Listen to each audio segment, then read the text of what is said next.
我是一个深夜驾驶的习惯者，车窗外的路灯如同火柴般在黑暗中短暂划过光线，然后沉入无尽的夜色。我向来喜欢夜晚的静谧，让人能在这样的时间里安静的思考，逃避日常的吵杂。然而，这一夜的行程却远非平静。我驶过一段陌生的山路，导航提醒我即将进入一条隧道，隧道名称并未显示，只是一个简单的无名符号。虽然心中略感不安，但我并未多想，决定继续前行。隧道口显得狭长幽暗，像是能吞噬一切的深渊。进入隧道后，四周变得悄然无声，只剩下引擎的声音在回荡。这条隧道没有照明设备，车灯是唯一的光源，墙壁上的青苔与腐败的气味令人作呕。我紧握方向盘，内心有一股无法抑制的焦虑感。导航显示这条隧道不过3公里，但不知怎么，我已经行驶了将近20分钟，依然看不到尽头。隧道内部的空间狭窄压抑，仿佛向我施加着无形的压力。我试图调整呼吸，但每一口气都像是吸入了腐朽的死亡气息。突然，一个人影出现在车灯照射范围内，我心头一震，急忙刹车，车辆在距离那人不远处停了下来。那是一个瘦削的男人，背对着我站在路中央，静止不动。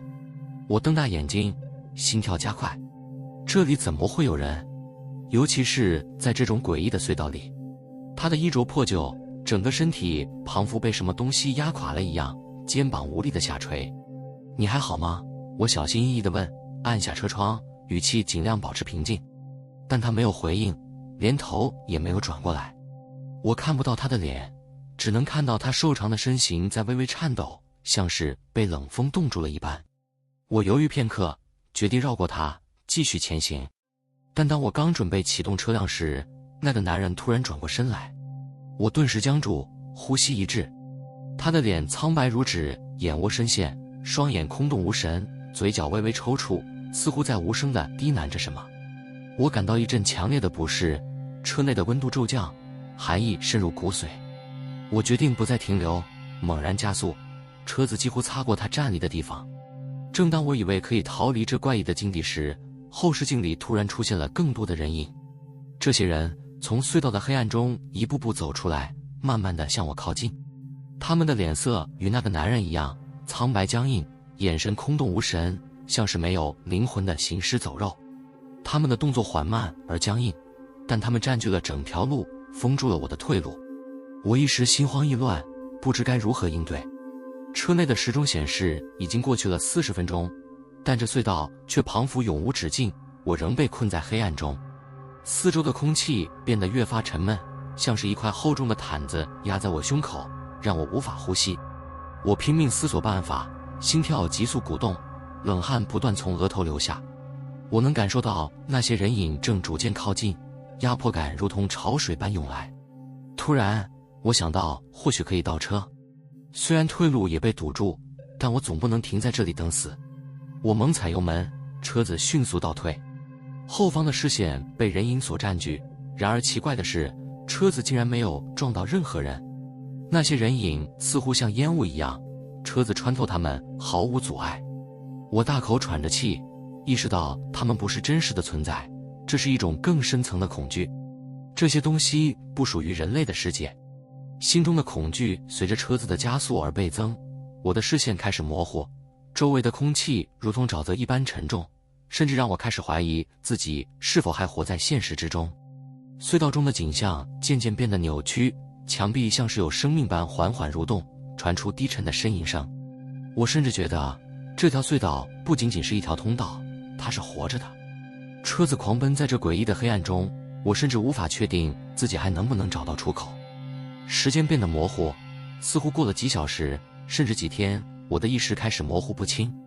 车内的时钟依然停在我最初遇到那个男人的时刻，时间仿佛被冻结。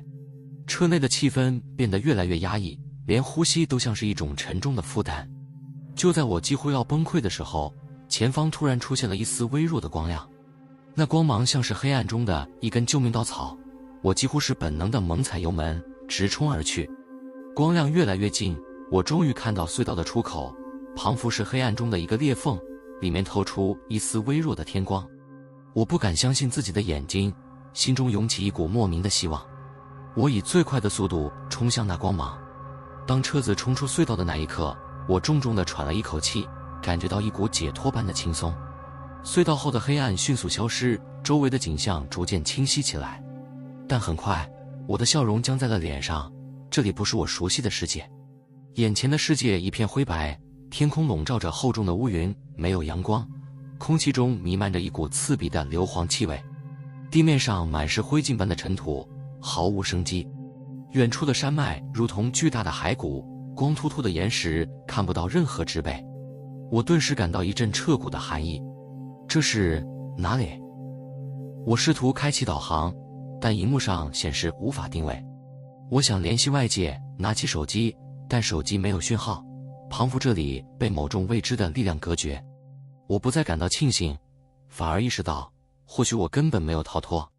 我看向隧道的方向，那个我刚刚冲出来的隧道口早已消失无踪，仿佛从未存在过。